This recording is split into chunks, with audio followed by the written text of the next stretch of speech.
My name is Jelena Sivulka. There's some amazing people that wrote amazing books on this topic, and there are already amazing talks at FOCLID that you can listen on this. So we'll see where I can come with you on all of that. And actually, I don't even want to run the race with these giants, to be fair. And I have not done study on this. I did a little bit, but there was no book or my PhD that covers this. Mostly, the reason I stand here is because, as you can guess, my husband and I were as dry as this land here at one point in our ministry. And I'm very open and transparent. My husband is here, and he's hiding that he's my husband because I very openly talk about our lives. No, I'm kidding. He would gladly share. And there's the permission that I have even from him to share certain things about our life. And hopefully, if that is going to be a lesson to someone, I think it's worth it. I am a psychologist by profession. I do therapy. I have an office where I do therapy. My husband is a pastor. And we were in church planting for, he's a missionary, American missionary, came to Serbia in 1990. I'm Serbian. I'm one of those missionaries that got stuck in its own country. So the good thing is I didn't have to learn the language. The sad thing is I didn't go anywhere. Even though my country changed names 4 times since I live in the same spot, and some of the mission field actually came to us. Whoever comes from a Balkan region knows how that is. We had a ton of refugees come and move. But this topic, even though it is very, very close to me, there are certain things that I'm going to share with you. If I go fast, I do speak pretty fast, but I don't mind sharing, my PowerPoint, but I don't think it's that amazing. You can probably Google everything and find everything. And there's some books that I brought here, and you can see at the end that you can read. Please let not fool you, either my accent or a lot of years in ministry. I am just a fellow traveler that makes some mistakes, and I just hope the others wouldn't. Wow, why are we here, and why do we listen to this? And you know this is not mandatory. I mean, there are a lot of things here you should be present at this point. As I said, I'm a psychologist. I've been raised and born in Serbia, grew up in a non-Christian family, heard the gospel when the Gideons walked in high school in Serbia, Novi Sad, right before the war, and I started reading the gospel. I thought that's a fairy tale, but I thought, what if that could change my life? I was 17. At the age of 18, I became a believer. So Jesus and I just celebrated our silver anniversary this year. I met my husband, who's an American missionary, fell in love with our country. Not with me. Later on we met. We couldn't talk for a long time. He loves to say that was the best of our relationship. He couldn't speak Serbian, I couldn't speak English, but later on we ended up talking well and had 3 kids. Benjamin, 21, Sarah, 16, and Hannah, 12. Again, I'm very open mentioning my family and my kids. One of the things that really changed my life was asking Jesus to come into my life. The second thing is when I asked Jesus and I wanted to give up the ministry. My husband will gladly share with you that he was fired 3 times in the ministry. I was fired twice. It is not a doctrinal issue, so I'm not going to go in church politics, but we can have dinner or lunch together. But it was so overwhelming that I wanted to give up. And I remember telling Jesus, I'm done with this. And he asked me clearly, I remember, why are you in a ministry? And I said, because of you. And he did say, I never changed. And I am honored to be here and talk about him. And I hope when I talk here, I am going to talk about some statistics and some things that we go through that are very important, but I really want to give him the glory because the reason I stand, it is him. And the third thing that happened in my life and the life of my husband and our family is it's autism. 2007, our youngest daughter was diagnosed with autism. And there are a lot of things and just myths that people have that, some people are not going to go through certain things. Or it's good when a psychologist have a child with autism because you'll know what to do. Yeah, right. I didn't have a clue. I couldn't even see it. Actually, I thought that she's different.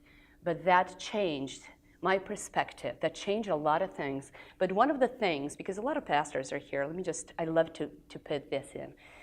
I think for the first time I understood my relationship with Jesus. At first I complained that he doesn't get it because his son could talk. But then, more and more, he starts showing me, and this is a totally different lecture, that we are more like Hannah, like kids with autism, than with typical kids. My typical son finished high school, went to college, once in a while gives me a call, but he is going to be independent, and he's on the road to have his own family one day and needs me less and less. I hope that is not a picture of your relationship with Jesus. My not typical child, Hannah, she's not going to go to college. She's not going to leave me. She needs me. And actually, that is exactly where I stand with my Lord. And I hope that is where you stand with him. Pain and sorrows in my life helped me see that, but let's start with this, what you wanted to hear. The statistics are actually, this is the pressure of pastoral in ministry, and I took from that site, as you can see. But the statistics that were showing that actually a ton of pastors go through, like they were, one of the first that I saw, it was the 80% of the pastors believe that in ministry affects negatively their family. 90 believe that they're not adequately equipped for challenges the ministry brings. 80, I'm going really fast because later on somebody said that's not true. And very often you're going to hear this. 80 state that they don't spend enough time with their spouses. Well, actually, the real statistics, and I was just talking to Pablo Martinez, there's going to write a book about this. That's what I was wondering why you're here. But anyways, he did mention that it's actually statistics are showing that it's around 50%, but it's still a significant number showing that this is too much. And one of the pictures in the Bible that I couldn't get, and actually that's why these pictures were here, and when the springs dry out, it's when in 1 Kings 17, remember the story of Elijah. When Elijah said that as the Lord, the God of Israel lives, from whom I serve, he's talking to Ahab, the king. The God of Israel lives, whom I serve. There will be neither rain or dew for the next few years, except at my word. Then the word of the Lord came to Elijah and said, leave here, turn to eastward, and hide in the Kerith Ravine, I guess I'm pronouncing it right, east of the Jordan. You will drink from the brook. I have directed the ravens to supply you with food there. Does any one of you know what the next sentence was? God told them where to go. The next one, where I couldn't get it. So he did what the Lord had told him. He went to the Kerith Raven, east of the Jordan, and stayed there. And the ravens brought him bread and meat in the morning, and bread and meat in the evening. And he drank from the brook. Well, it was not the next one. It's two verses later. Sometime later, the brook dried up because there had been no rain in the land. Really? So God sent them somewhere, and then that dries out. So I sometimes think that there are moments in our life when we are, sadly, part of the statistics, when we come to the point when we dry out. I don't know if the burnout is the good word, or I will maybe use it to drain out. But we come to the point, why drain out actually? Because I think it's a better picture of where we stand. It is, just think of it, a big pool when there's like energy, empathy, when there's so much you can give. And that pool, you know, from the relationship we have, from the nourishment and the feeding that we get from his word, that just gets filled and filled and filled. And there's just a small drain. And we really don't see it when there's more going than coming. So we all get shocked when we're exhausted. It didn't happen quickly and overnight, but it happened over time when we're just giving and giving. So anyway, the statistics are very overwhelming, and we sometimes end up being one of them. What is the burnout? A state of emotional, mental, and physical exhaustion caused by excessive and prolonged stress. It occurs when we feel overwhelmed, emotionally drained, and unable to meet constant demands. As the stress continues, you begin to lose interest or motivation that lead you to take on certain role in the first place. And you just end up giving and giving and giving. Being in a ministry, very often we think, and there are certain myths and lies, that if we don't do it, nobody's going to do it. that if there is a need, we have to jump and do it. So very often we end up just giving, not realizing some people go beyond a burnout. It is Diane Langberg in her book, and there is a really good chapter. She talks about suffering in the heart of God. There's a whole chapter on a burnout and secondary trauma, an excellent book and a great chapter. But when you listen to traumatic events, you're going to be under stress. That is overwhelming. I mean, my husband and I, there were a lot of things that we were not aware where we were putting ourselves in. He was for 2 years working with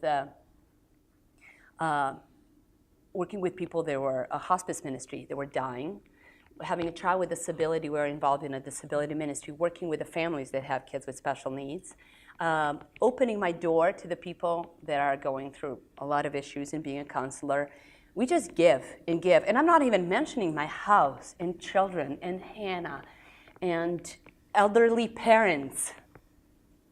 So after a while, when I know that my cup is full, when it just splits everywhere, when I feel that everybody around me is hurting. A good friend of mine said she's been a dentist for 35 years.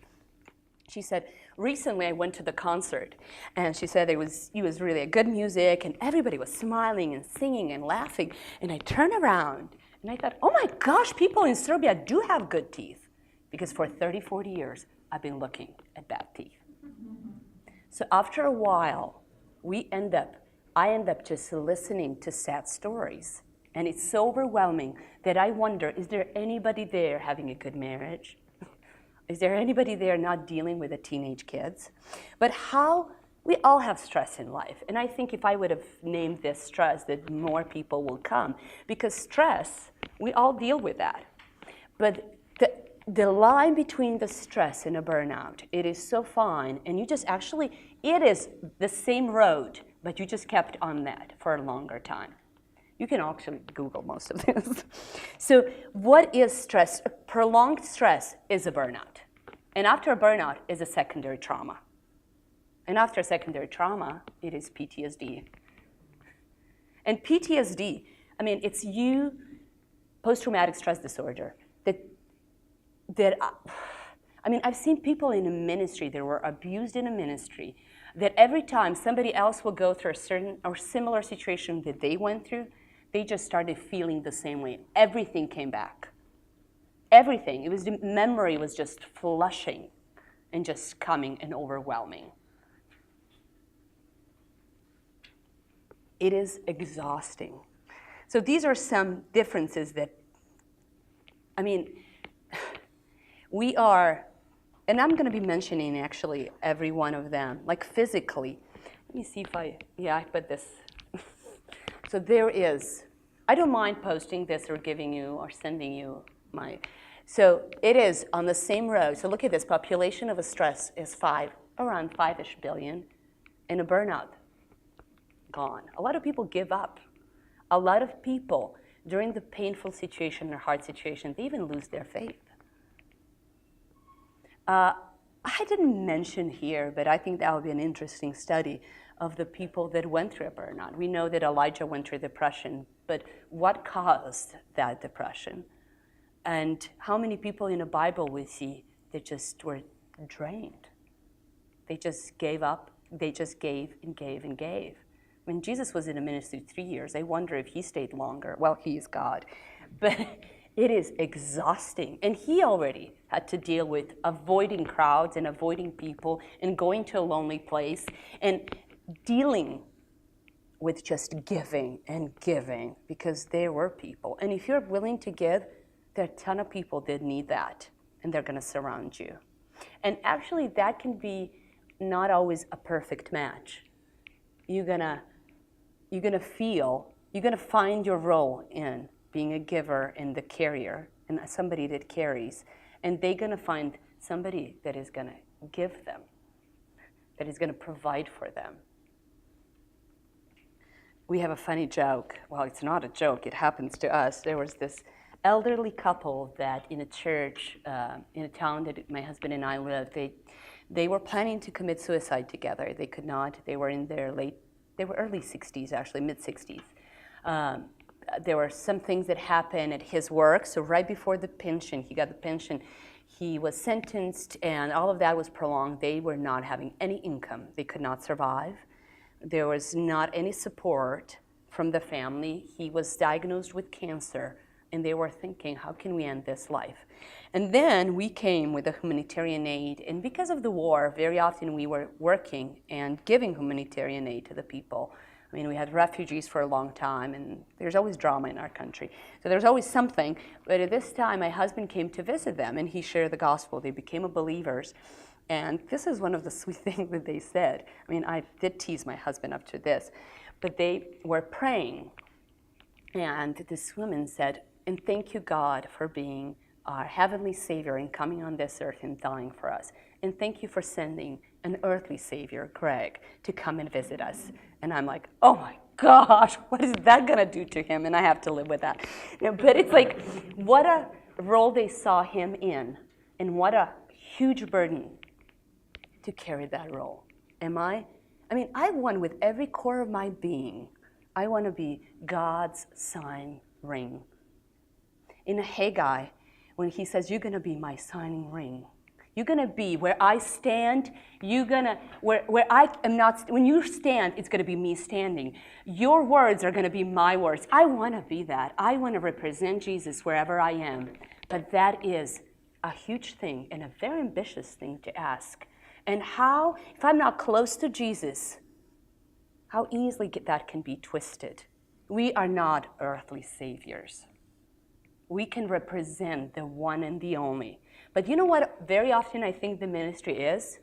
We got the VIP cards to sit on the first row to see God's work.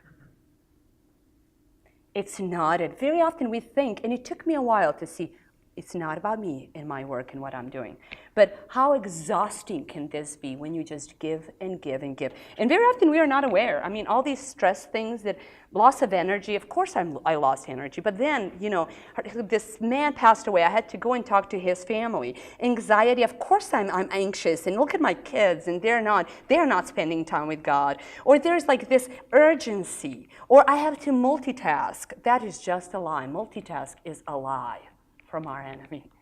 When you multitask, you're pretty much doing everything very shallow or nothing. But then all of that, if it's not treated, it just ends up being a burnout. So these are some of the things that happened to this poor man and all of us. But physically, some of the symptoms of a burnout are exhaustion, chronic fatigue, lack of energy, tired, drained, depleted, health risk, chest pain. I mean, just name it. Oh gosh, like stomach issues, appetite, sleep. Early signs of sleep deprivation could be that you have a hard time falling asleep. If you are waking up at night, it could be that you're actually already dealing with certain symptoms of depression. It could be in the beginning, eating a lot, especially junk food. Later, loss of significant amount of weight. Insomnia. Insomnia is so important. Some of the first things when I ask when somebody comes to my office is very simple. How do you sleep? How do you eat? Give me your daily routine. Tell me about you. If you don't sleep, of course, the psychologists did all these weird studies. So they were waking up. There were students, and they were waking them up for 3 days. They could sleep, but they didn't let them stay in a REM phase, rapid eye movement phase. So it would wake them up. So even though they physically were, they felt renewed and okay, but they didn't let their brain actually kind of like a vent. After 3 days, they had to stop the study. They did another study for 5 days. What happened is, after 3 days, they were showing the signs of neurotic changes. There was anxiety. And then what happened with the 5 days? Psychotic changes. They were falling apart. Men and women, if we don't sleep, we fall apart. In Acts 17, it says that God doesn't need human hands for his work. He can really do without us. He wants us. for those VIP seats. But there is another thing that he wants us involved in, I'll mention that. But please don't ignore all of this. And you know what, if you don't think that you are, just try to think that if you're a parent, just imagine your child going and dealing with the signs that you're dealing. Just think, what will you tell your son or your daughter that is working as much as you're working, saying yes to the things you're saying yes, and having a day that you have? Would you say, good job? What would you say? Oh my gosh, run from that. What would you say to your own child? We are much better giving better advice to somebody in our head that is our child close to us than to us. Cognitive problems. I mean, all of this, there are certain things that my husband and I will see in each other, but we didn't really pick it up.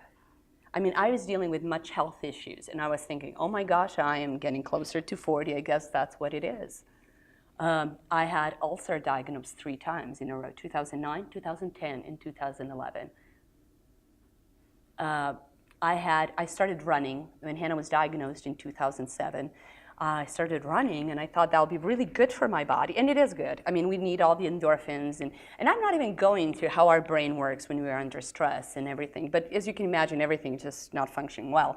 But there was a moment, 10 months later, after I was just running and running, as one mother of a child with special needs said, like a Forrest Gump, I just kept running. And I was, as you can imagine, probably running for my life and everything. But I did come home. Every time I put tennis shoes on, I did come home. But I was running and running. And one morning I woke up and all my joints were swollen. There was no medical explanation to all of that. But there were a lot of things that needed to be taken care of, and running was not enough. I'm all for exercise and a good eating, don't get me wrong, but there's much more here than just, there's rarely a quick fix, actually. I actually doubt that there is a quick fix in anything, so. But cognitive problems, forgetfulness. I mean, my husband is usually forgetful, and maybe every wife will say that their husband is, but when it came, it was so obvious that it started to bother him. And we didn't see it, that's actually stress. We didn't recognize it. Cognitive problems, really later on you cannot even, the load of your work seems so overwhelming that you start to procrastinate. I cannot do it today, I'll do it tomorrow. It is so overwhelming. Emotional detachment, what do I mean by that? Sense of feeling disconnected from others in your environment. You cannot show empathy. You know, somebody's going to open up their heart and you're going to be like, oh, come on. And I remember I worked at that time, part-time in high school as a counselor. And life was stressful as itself. We had good coworkers. They were moved from the field, so my husband and I were left alone. The church was 30, 40 members. The mother church bought this big building, and that was nice, but then the mother church changed their mind, so they left us with a huge bill if we want to pay it off, or what are we going to do? So there's just a chaos there. So we have to come up with the money for the church, and we didn't want to share with the members. I mean, there's always something that you think you're kind of trapped. Who do I go and tell this? My parents are not believers. If they hear all the mess in a church, they're going to run away from that. And somehow I think that actually God's moral is, and his good name is actually standing on my shoulders. So if I give up, everything is going to fall apart. So I'm not going to give up. I'm at work, and I'm counseling a boy that was involved. He would come to my office very often, involved in satanic rituals. And he was involved in actually in a murder. It was just a mess. And in all of that, I get a phone call. And I had a few days, there were a few times in my life when there's one thing after another. I get a phone call that my daughter with autism broke her arm. And she doesn't cry. She can tolerate pain amazingly and scary. So they just think she just was holding her hand, her arm, and it was just totally pale. So that was, and something similar happened a year and a half before that. So they were concerned. So this is what I did. There was my desk, I'm sitting there. I'm not making phone calls, I'm not doing anything. I totally did this. I give up, I'm done. I am done. I I didn't know what is the first phone call I'm going to make. Well, apparently I got up and got out of that office, but it could be overwhelming. Isolation, behavioral issues, withdrawing from responsibility, substance abuse. You know, it says in the Bible that once in a while you can have a glass of wine. It's good for your health or good for your stomach. So very easily, I mean, pornography. There are moments when when you get this burst of serotonin in your neurotransmitter and dopamine that you just feel good, even though your life is a chaos. So we get addicted. Procrastination, I already mentioned that. And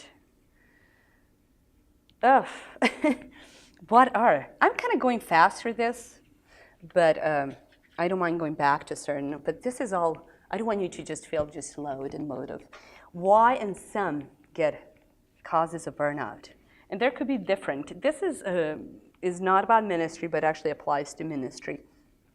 It's less or no control on work. Like what causes and what can be sometimes the work itself, sometimes can be a lifestyle that we live, and sometimes it is a personality. And could be a different thing to all of us. And it could be a combination.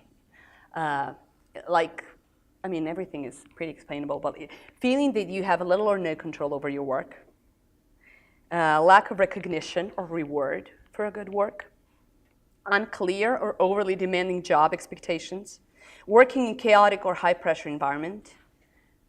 There is no hours in God's work, right? You never rest or retired when you do ministry. Lifestyle, working too much without enough time for socializing or relaxing. When it comes, well, I'm not gonna go to, but we all grew up in certain, growing up meaning even in our environment, this is gonna go to our personality traits, but ministry is that in the church the church that nourished us when we became believers, it is gonna be the standard, what we think it's right. So if the pastor that you knew was doing everything, if he was like your father and everybody's father and helping everybody, very often you're gonna recognize that that's the way the ministry should be, and you're gonna be doing similar things. And that's gonna be praised if you just give your time, if you're always available. And that's how my pastor was. And I grew up without a father, so for me that was a role model on many levels. And also just as a personal trait, a personality traits, I really thought that I'm valuable and I'm worthy when I am busy and good at what I do. So lifestyle, working too much without enough time for socializing, lack of close and supportive relationship, taking on too many responsibility without enough help from the others, not getting enough sleep. I ask people, well, let me just go through personality traits. Perfectionist, tendency that everything has to be right, everything has to be perfect. Nothing is ever good enough. Pessimistic view of yourself and world, the need to be in control, high achieving type A personality, etc. When I have people come to my office and they're going through, usually let's say this, dealing with the different type of anxieties, I ask them, what do you do for yourself? What do you do? What do you enjoy? And sometimes they're just numb. They don't know. Well, if you cannot come up with anything right now, you should come up with 10 things. And you should use 3 to 5 every single day. Love God with all your mind, with all your heart, with all your soul, and love others as yourself. How do you love yourself? How do you show love to yourself? What is that you do that you actually pay attention to yourself? And if you cannot come up with that, the next quiet times you're gonna have in time with Jesus, ask him, what is there? And let me give you a little hint. Think about yourself when you were 12 years old. What did you do? How did you look? How did you have fun?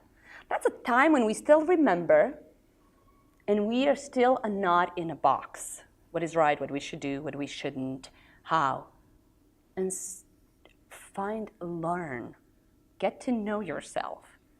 Start loving yourself. It's biblical.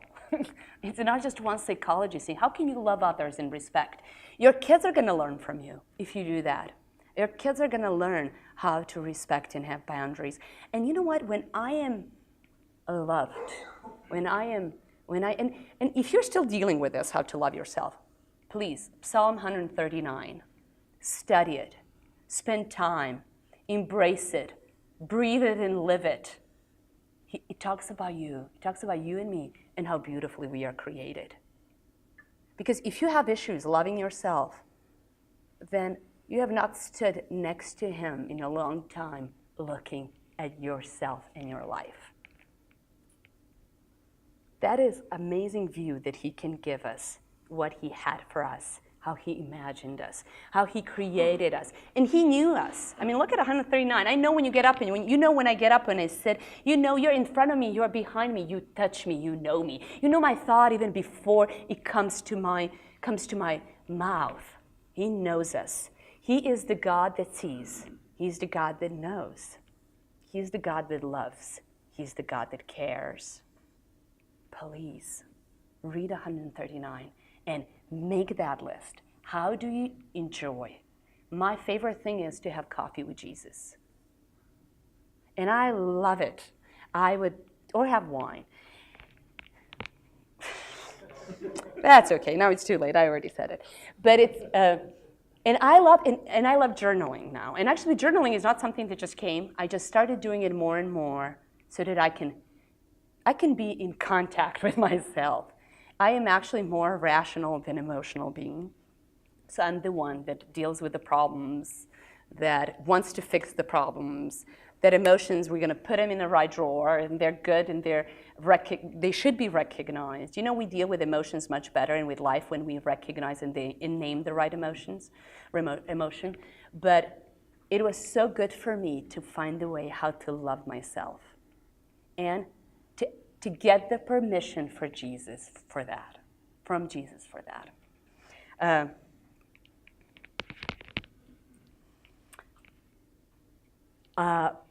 Advice from the runner. I started running, as I mentioned, 2007. I'm not a great runner. I'm not running now.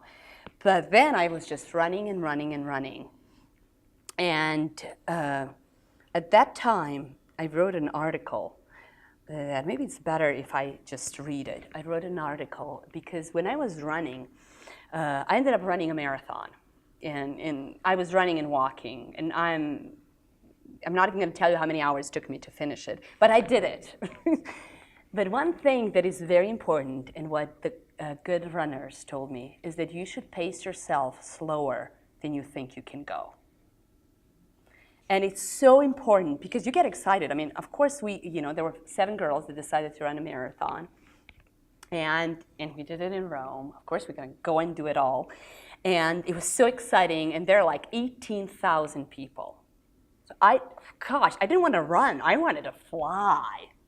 And it all starts at Coliseum. I am gonna rock this. I'm gonna do this. Well, I had an injury a month before that. My knee was hurting, and I should not pace myself slower than I think I could go. I should probably just crawl the whole time or walk so I wouldn't end up in a wheelchair at the end. But, the adrenaline, oh my gosh, I just want to do it. But I was wise enough. I was not wise enough in my life, but with this marathon, I was better. So I told my friends if they can remind me to slow down. And that's what they did. So this is an article that I wrote about a burnout. And there's a part of the running that I will read it to you. And actually, the article was written when my husband and we took a sabbatical. And I can let me just read this page. I will take the liberty of being very open with all of you with the hope that my experience, my conversation with God, and my hopelessness will all serve to be useful somehow. It is about burnout. Someone might think that if nothing else, my professional experience and knowledge of the material several times I spoke and wrote about the topic of burnout will help me recognize the same in my own life, but unfortunately it didn't. Almost 20 years of ministry, inventable church politics, changes, family crisis finally took their toll on me. It seems like it all started virtually unnoticed, with problems with sleeping, small health problems that kept lingering, stress that kept accumulating, bringing bringing with it a dark cloud of anxiety, little things that started immeasurably to irritate me, while a growing desire to isolate myself from the rest of the world started to occupy my thoughts and became my main purpose. I didn't recognize a face of depression for something like that I could, from something like that that will never happen to me. Then came cynicism, with its entourage of irony and dark humor. We're good at that in Balkans, let me tell you. I started to doubt that honest, devoted, healthy people even existed in a ministry, with the exception of a young enthusiast. I thought that those that are honest and devoted sooner or later will give up. For how long could such a people really last that give, help, heal, feed, counsel, encourage, lift up? I underestimated how shrewd and dangerous this guest really was. It wasn't until when I moved with my family to the other side of the world, that I was finally able to disengage from active ministry and see what kind of state I had really been in, how serious and urgent it was. People that are in the ministry of giving sooner or later will end up confronting a syndrome called the empty pool. That's what the Pablo Martinez calls, or hitting a wall, is Wayne Cordiera, and leading on empty. Both men talk about the same thing, that relates to an exhaustion of our capacity, our reserves of life energy. A few years ago, I had the opportunity to run a marathon for the first time. To run 42.2 kilometers is only difficult, but it's not only difficult, but it's virtually impossible without any previous training and preparation.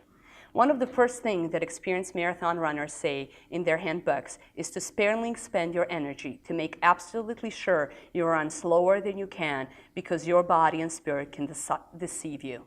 When the race begins, the excitement of it all carries you away, causing you to believe the dangerous lie that you can run faster and that you will simply burst if you don't give it your all. What will happen if you can't keep going? There's a greater possibility that you will hit a wall, spend all your energy somewhere before the 40th kilometer, and you won't be able to go on. At that moment, the battle of mind, body, and soul is what determines whether you will finish the race or not. Knowing me, I asked not just one, but two friends to remind me during the race about this problem and slow me down. Their fervent warning for me to slow down not only helped me run the race to the end, but also helped me towards that end to run faster than at the beginning. Today, my dear friends, I want to be that kind of a friend to you. I want to warn you that if you only give, running as fast as you can without delegating, without resting, unfortunately, you won't be able to finish the race. For those thirsty, can't walk very far, especially when they come to a desert. They'll give up fast and fall by the wayside. By neglecting ourselves, we neglect all those that we serve. So some of the hints that I gave then, and it's, as I said, this is really not coming from the years of research. It comes from a humble person that failed. So these are my humble advice to every one of you.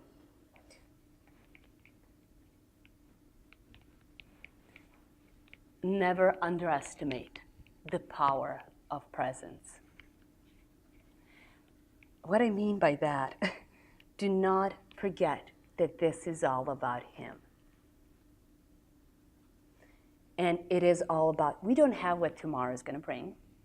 We don't have what already happened. And we are not the main actor in our lives. He is. We are the supporting role.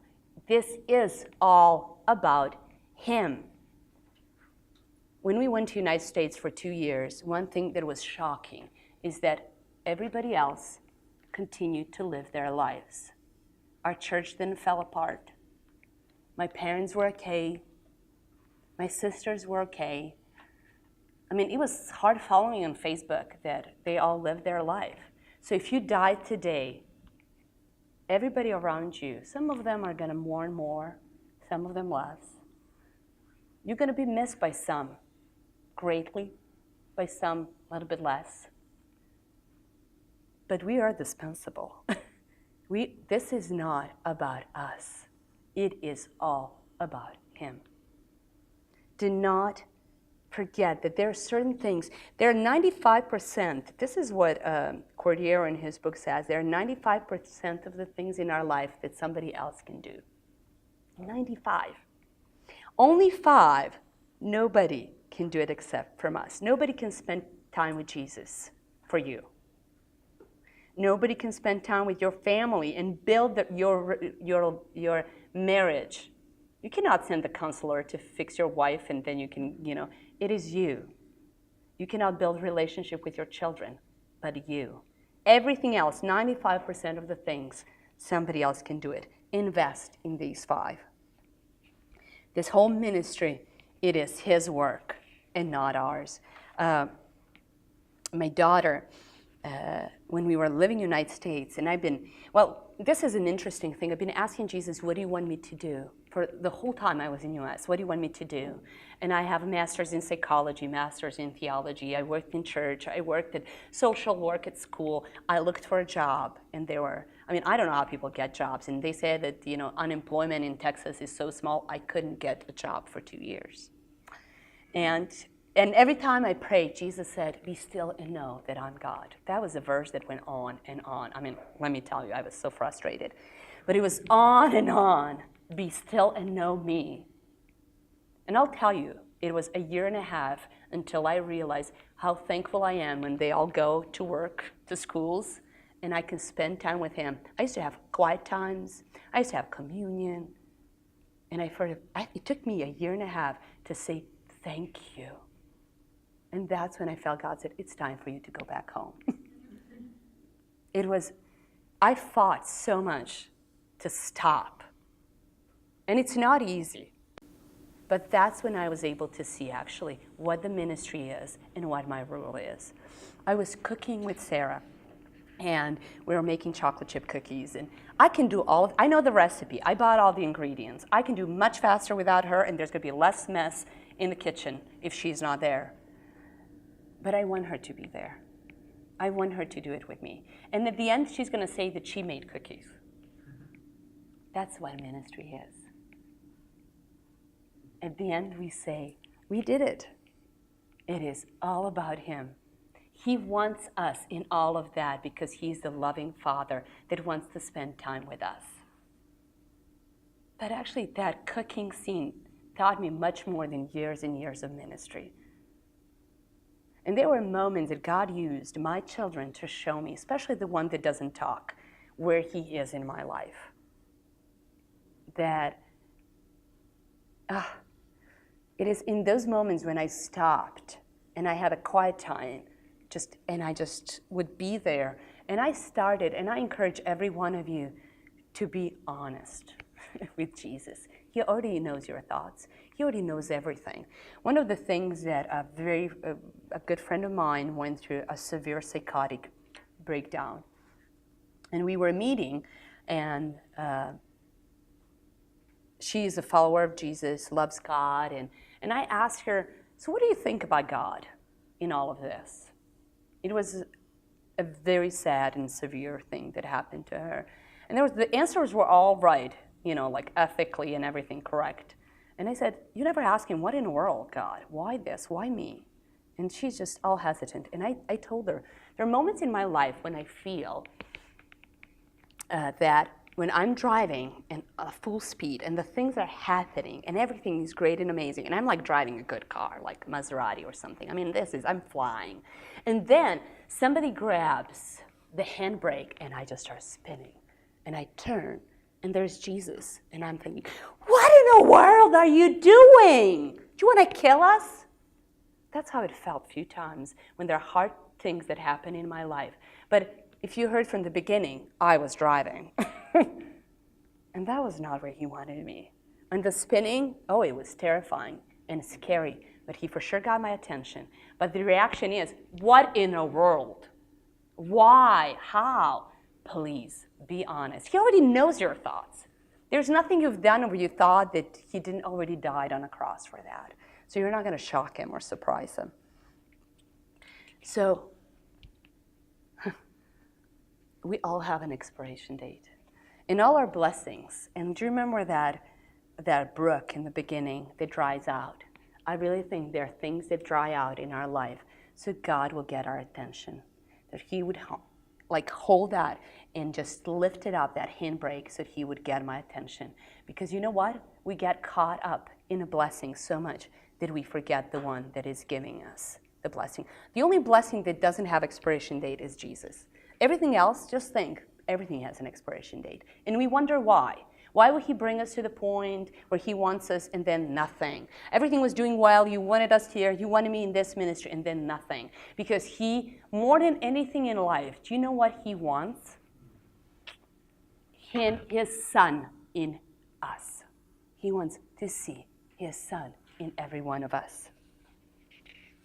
So I encourage you to talk to your Father. There's a good book, and I think I recommend it here. If I didn't, I can tell you about it. It's a soul feast. Oh, it is. It is. It's on a suggested reading. It is written by a Catholic. And after listening to the talk yesterday, I don't believe in ecumenism, and I'm all for evangelical Christians. But there's certain things that she mentioned that were very helpful. And I love that expression, the soul feast. A feast for your soul. So what can you do if you see that you are heading the wrong way, in the wrong direction, or you're already there? Oh gosh, nothing new, I'm telling you here. Hunger and thirst for the Spirit. Oh, my brother and sister. In divine arms, we become less demanding and more like the one who holds us. Then we experience new hungers. We hunger and thirst for justice, for goodness, and for holiness. We are made for a relationship with Jesus. I've been wanting, actually, in the midst of hardships and everything, somebody asked me, what do I want? What our need in a ministry? How can they help us? And I said, I'm repeating myself for whoever was yesterday here, I'm sorry. But I said to this person, I want Rivendell. So I don't know if you've been watching Lord of the Rings and know what the Rivendell is.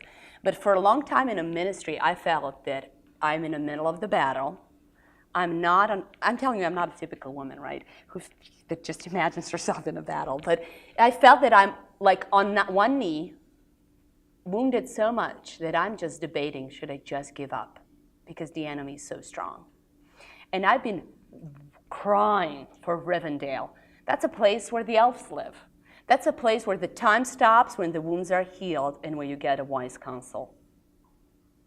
And I've been wanting for that. And I told Kurt Tillman from Wheaton, I said, I'm looking for Rivendell.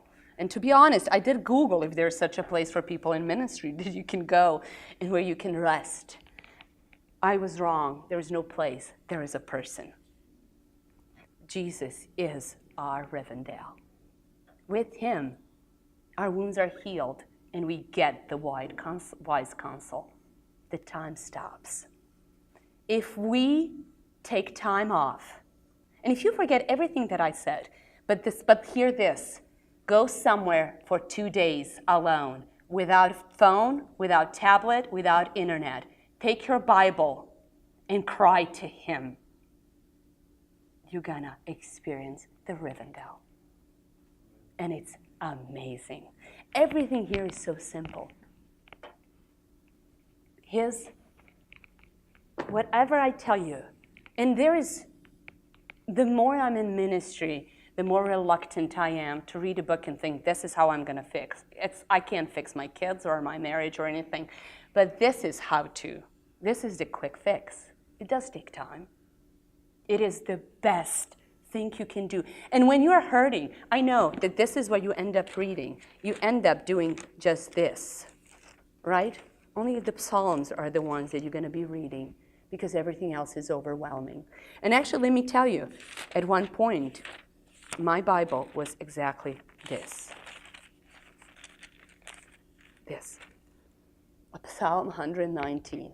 That was the only thing I could take for a long time. And I was taking it, a handful, 8 verses, learning it, and just engraving it in my heart and in my soul, because that kept me going. That helped me fall in love with his word. That helped me fall in love with my Jesus. He is the word, and he is the living word. And when was the last time in your ministry that you said yes to the things that you knew he said that you should say yes to? When was the last time somebody asked you to do something and you said, let me pray? And let me tell you, I mean, it is very honoring and interesting when they ask me to come and share and have a workshop at ELF, and every part of me is like, sure! And then I'm thinking, well. So now Laura is probably, every time I said, Laura, I need time. She's like, I know, just let me know. And I need time, because there's still part of me, there's still a little girl in me that wants to show that I'm worthy of sharing, talking, doing. But you know what? I'm worthy of loving, even if I don't do anything. Recently, my daughter with autism was very sick. She had this winter, she had a flu. And she woke up in the middle of the night and just throwing up, and there was just a mess. So, you know, like the most convenient time from 1 in the morning till 5. I'm in her room, and she doesn't understand. She's 12, but she doesn't understand all the bowls, so there's not going to be everything everywhere that we had on our table and in our kitchen that is coming out. It's just, so I'm cleaning, I'm doing all of that, and those are the moments when God and I have serious talks very often. But this night, you know, she's just being very quiet and actually even smiling. She's not telling me, thank you, Mom, I'm sorry, Mom, there's nothing. And I just think, oh my gosh, I love her so much. And you know what it felt? God saying, why do you think that you need to do anything that I would love you? You cannot, if you don't do anything, Jelena, I love you so much. If you just exist when you were just the thought, he fell in love with you. Please, go to him and run to him. And let him love you and show you how much he loves you. I love this, and actually I'm going to read that and stop there. It is from St. Augustine. You called and you cried, you shattered my deafness. You sparkled, you blazed, you drove away my blindness. You shed your fragrance, and I drew in my breath. And I pant for you. I tasted, and now I hunger and thirst. You touched me, and now I burn with a longing for your peace. I hope when you go and spend a weekend with Jesus, you're going to come home with this, a burning to spend time with him, being thirsty and hungry for him. I usually pray before I start, but our God is God that is not bound by time, so let me just do it at the end. And thank you so much for giving your time and coming here. Jesus, I thank you. I thank you for every soul that you brought here. I thank you for their willingness to serve you. I thank you that they are open to know you. And Jesus, the way you spoke to me, the way you spoke to St. Augustine, the way you spoke to Paul and Elijah, the way you spoke to everyone in the Bible, talk to us, touch us. Please know us. Jesus, we come to you. We are overwhelmed by this world. We are so very often tired and exhausted. We want to know you and honor you, and please show us how we can do that. May your name be glorified through every one of us. Amen.